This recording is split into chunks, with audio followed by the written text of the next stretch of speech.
Sababii yuutuubiin koo itti na jalaa cufamee fi ergaa jabduu fi wanta barbaachistuu ta'e keessumatti yuutuubaroota haaraadhaa fi yuutuubaroota mara kan taatan hundumaa fi wanta na mudatee fi wanta akkaataa itti yuutuubiin koo akka na jalaa cufame tokko lamaanii jalqabarraa kaasee hanga dhumaattiin isinitti himaa na dhaggeeffadhaan isiniin jedha. Keessumatti yuutuubaroonni haaraan sagalee kana bukkee utuu hin darbiin hanga dhumaatti yoo dhaggeeffattanii baay'ee tokko isin barbaachisa jechuudha. yuutuubii keessanirraa of eeggannoo maalii akka gochuu qabdan jalqabaa kaastanii wantoota yuutuubii keessaniif isin barbaachisu hunda waliin isinitti hima jechuudha.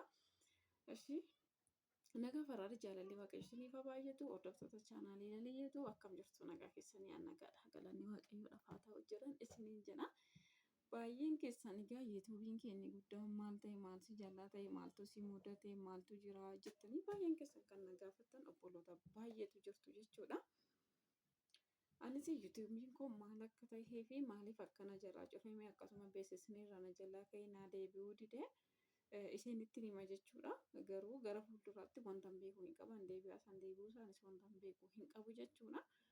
Baay'een keenya egaa yuutuubii bannee hojjenna malee wanta inni barbaaduu fi maallaqa barbaachisu eessatti akka nu qabu hin beeknu jechuudha. Infoormeeshinii akkasii immoo jalqabaa kaasnee yoo fudhachaa deemne baay'ee tokko yuutuubii irratti qophaa'aa ta'uu qabna jechuudha. yuutuubiin bannee hojjenne qofaan miti kan nu kaffalu ganaa piroosasii wantoota baay'ee dadhabbii baay'ee aarsaa baay'ee qaba jechuudha.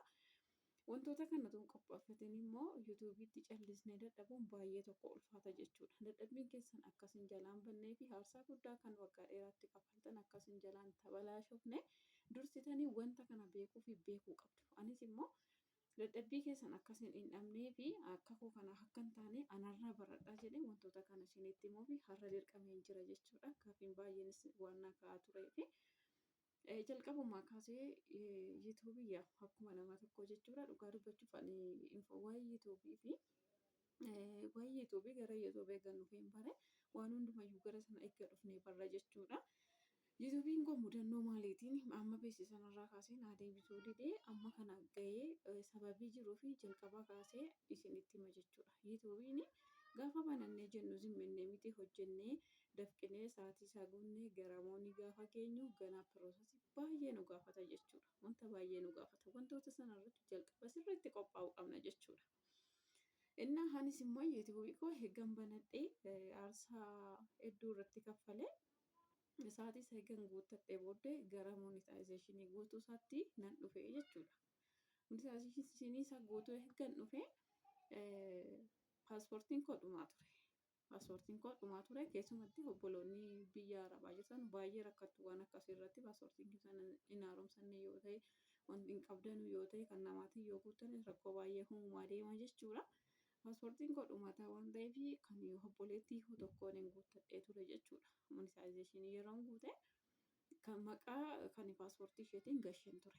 Sana booddee eegga sanaan gashee booddee yuutuubii koo veerifaayi gochuu irratti jechuudha. Maqaan kun adisensii qabaa naan jedhee ture. yuutuubiin koo maqaan kun adisensii qaba jedhee veerifaayi irratti na dabarsuu didee ture jechuudha. Sana dursee immoo wantoonni nu yuutuubii yeroo banannu moonii yeroo ta'an wanti nu qopheeffachuu qabnu paaspoortiidha. Ammallee IDs fudhataa jira jedhama. IDs fudhata. Naashinaal ID yookaan dijitaaliin fudhata. Paaspoortiidha akkasuma lakkoofsa poostaa. Sanduuqa poostaati jechuudha kan inni nu barbaadu. Sanduuqa poostaa utuun isa sanatti isinii kufini sanduuqa poostaa kana immoo yeroo sanatti akka carraa cufamee ture. Biyya keenya manni poostaa hojjechaa hin turre sana booddee nama ergee dadhabee poostaa utuu hin baafatiin hafeen ture jechuudha. Yeroo sana wanta waa'ee poostaa kanarratti safaraa qophaa'uu qabdu. Isa kana waa'ee adisensiitti isinii deebi'a. Paaspoortii namaatiin eeggan galee booddee maqichi immoo adisensii gonkumayyuu hin qabu. Al tokko dhaabbanni yuutuubii uumasiiniin jedhu malee adisensii qabaachuu miti maquma isaatiin iyyuu waan hin agarre sana booddee veerifaayi irratti eeggan adidee booddee obboleessa tokkotti kennee maqaa irraa naa jijjiiree imeelii biraatiin adisensii sana imeelii biraatiin iyyuu naaf dabarse jechuudha. Imeelii biraatti naa guute naa dabarse sana booddee veerifaayi irratti maqaa irratti jijjiiree naa dabarse jechuudha.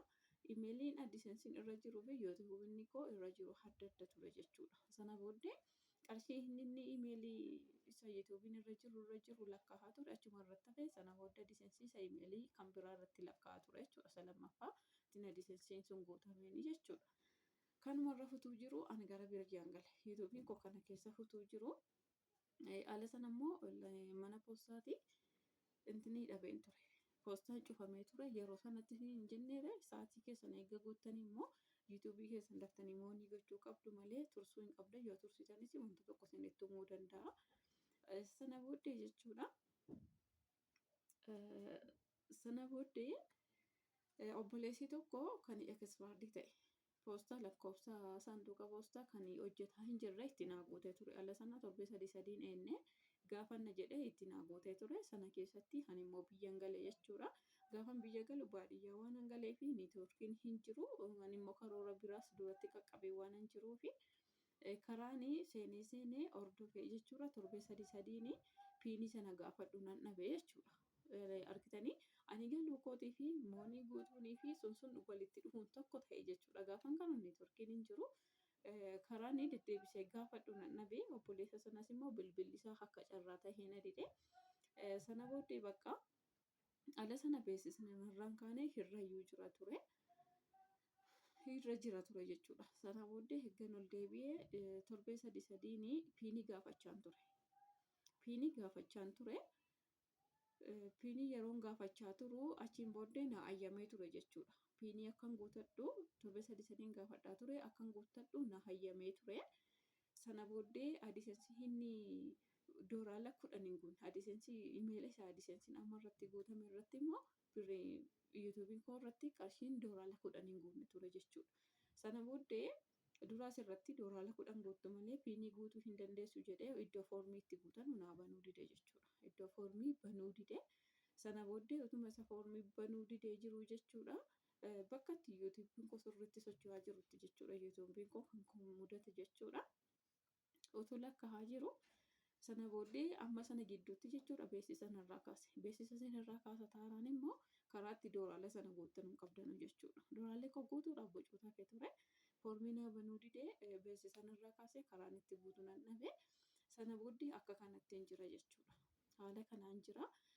Wanti isin kanarraa barachuu qabdanu jalqabaa paaspoortii keessan qopheeffachuu qabdu. Dadhabbiin keessan akka hin banne aarsaa guddaatti kaffaltaniitu akkuma ni fayyadamaa turetti keessumatti obboloonni biyyoota harabaa jirtanuu akka koo dhugaa dubbachuudhaaf baay'ee tokko na qochaa jechuudha. Gin bagan dadhabe wanta waaqayyo buriitu godhu sin beekama wanta ta'eedhaaf amma kanatti nan gaabbisiisu gin bakka silaa hoona yuutuubii koorraa wanta guddaatu argama ture. Garuu maal godha hundinuu fedha waaqayyoo eega. Waan ta'eedhaaf safaraa kan isin qopheeffachuu qabdan akkasuma obboloonni warreen maqaa namaatiin seentanillee of eeggannoo godha. Al tokko callisee dhuma adisensii qaba isiniin jedha jechuudha. Kan isin irratti qophaa'uu qabdan paaspoortii keessan qopheeffachuu qabdu. Saanduqa poostaa qopheeffachuu qabdu. Warri biyyoota arabaa jirtanuu utuu sa'aatii guutuudhaaf hin kahinii poostaa baasifachuu qabdu. Bakka sa'aatii poostaanii manni poostaa banamee jirutti nama akkasinii banuu gootanii saanduqa poostaa banachuu qabdu jechuudha. Kaniin irratti rakkadhe tokko isadha jechuudha. Otoo duraanii safaraa hin beekne malee hani waanuma qallaalitti yookaan raawwatamee ta'u natti fakkaate malee utuun isaatiin guutiniin dura yeroo qixxeen ga'eefaa utuun poostaa baasifadhe saanduqa poostaa baasifadhe nan danda'an ture. Garuu hin beeku jechuudha. Akkasitti hin beeku. Waanuma amma dhattee baastee maal jettu natti fakkaate jechuudha. Garuu inni akka kana miti asiillee hin deddeebisu maal jedhutuma banaa ta'eyyuu sababii waanuma adda addaa dubbatu jechuudha yeroo ammaa. Sana booda akka carraa kootiillee ala sanaa manni poostaa illee cufamee ture jechuudha. Ganna sa'aatii gannaa hin cufamama waan jedhaa turan jechuudha hin cufame. Sana booddee maalan godha akkasittiin bane jechuudha. Sana booddee gaafa dhufu karaa piiniitiin wantoonni akkasii naquunname jechuudha. Kanaafiyyuu safaraa utuu sa'aatiin keessan guutuudhaan ka'inii saanduqa poostaa nama baasifadhaati safaraa achi keeyadhaa. Akkasuma paaspoortii keessan illee qopheeffadhaa. Wantoota kana irraa qopheeffadhaa. Yuutuubiin koo kanaaf amma jira jechuudha. Amma immoo doolaara 10 sanaa irratti guutuudhaaf beeksisa illee naaf hin deebisne biyyaansi ji'a 5 gahaa jira natti fakkaata beeksisni egaa irraa ka'e ammayyuu naaf hin deebisne yoo deebise malee immoo guutuu hin danda'u. Asumaan immoo wantoonni akkasii deebi'uu hin danda'a. Wanti na quunname akka na quunname kun sin quunname beeksisa sinirraa kaasee sababii kanaan siniif deebi'eera deebi'uu hin danda'a. Asuma warri hubattanii warri sinii deebi'e karaa koomentii naa qoodan isiniin jedha.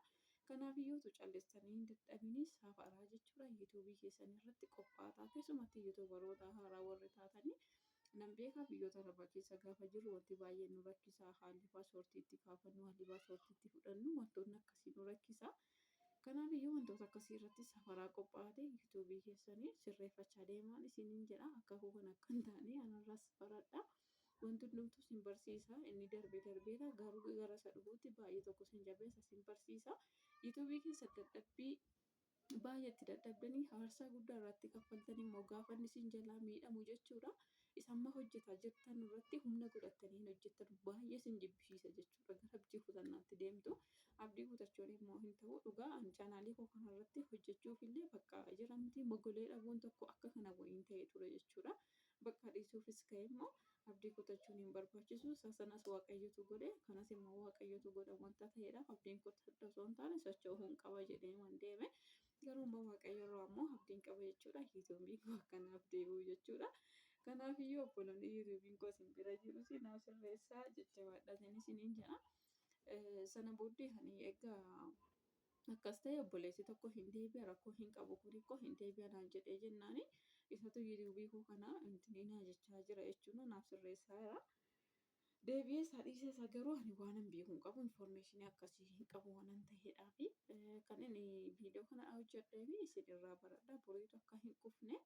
Dadhabbiin keessan akka lafatti hin hafne jedheenu jechuudha. Boriitu nama wal bukkee dhaabbate nama wal godha wanta ta'eedhaaf haala kanaan jabaadha sirreeffadha. Yeroo ammaa dhugaa dubbachuudhaaf yuutuubii haaraa bananii hojjechuu jechuun baay'ee ulfaata. Sababiin isaa gara karoora isa dhufuutti isaatiin baay'ee ulfaateera wanta ta'eedhaaf amma natti jabaannee waliin hojjennu isiniin jedha.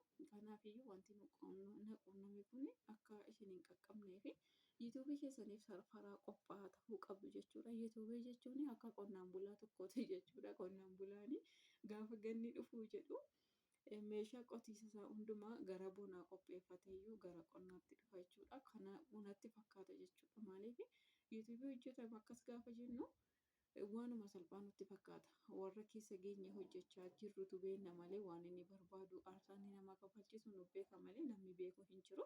Namoonni baay'een dhugaa dubbachuudhaaf yuutuubii irraa koo isheen nyaatti isheedhaan qabbala akkasumaan jedhu turan jechuudha. Kan kee akkam ta'e jedhanii kan na gaafatan baay'eetu jiru. Gana piroosesii baay'ee qaba wanta sirraa'u qaba jedhee dhumaan darba jechuudha. Sababiin isaa anan karaa miidiyaa biraatiin kan na beekan hin jiran yuutuubii irraa akkan hojjedhuu fi yuutuubarii akkan ta'e fa'aa na beeku turani. Garuu yuutuubiin kun amma ammaatti asirra jira jechuudha. Pilees viidiyoo keenya immoo amma dhumaatti illee irratti nuu banaati wala jajjabeessinuu sa'aatis akka nuuf guutu taasisa jechuudha. Bakka dhugaa baay'ee tokko mogolee nama buusaa gin fedhii waaqayyoo haa raawwatu. Kanaafiyyuu wanti na quunname akka isin hin quunnamne yookaan hin mudannee fi yaada kana isinii qooduu dhufe jechuudha. Obboloonni baay'een keessan kan na gaafattan baay'eetu jirtu maal ta'e jettanii chaanaalii sanarratti baay'ee gadhiisaa yoo hin turre. Chaanaalichis chaanaalii hafuurawaa ture jechuudha. Innaa waaqayyo akkuma fedha isaa haa godhu.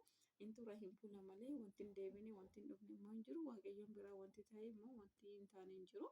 Innuma raawwate numa xumuran isiniin jedha.